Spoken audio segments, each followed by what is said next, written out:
انما احنا ندافع في هذه المسيرات اللي نطلعها نخرجها من اي قريه بالبحرين ان يطالب كرامته وحريته، ونتابع الى الجميع، الى الحاكم والمحكوم. فاحنا علينا لازم نمشي على هذه المسيره، لا نتنازل عن حقوقنا. فاحنا على اخر نفس من حياتنا، فاحنا لا نتنازل عن حقوقنا. فاذا كان يدعي انه يقول هناك ارهاب، انا ما اشوف شعب مسوي ارهاب، ولا اشوف مفجر بنايه او معتدي على شرطي او معتدي على عام او معتدي على كاتم خاص او تجاره.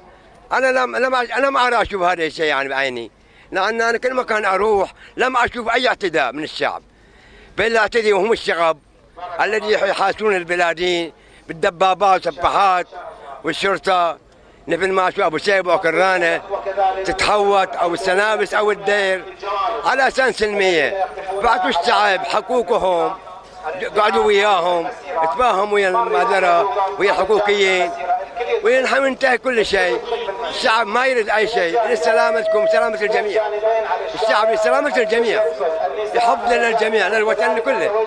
ومن حق المواطن بدل ما يتمنى يرجع على عمله ويرجع على سكن يعيش، ويحقه انه يحصل بيت يسكن فيه مع عائلته مع اطفاله مع اولاده. ومن حق ان اولاده يدرسون بالمدارس باحسن المدرسه باحسن العلوم، يتعلم يعني يفيد الجميع، يفيد الدوله ويفيد السكن ويفيد الوطن الجميع.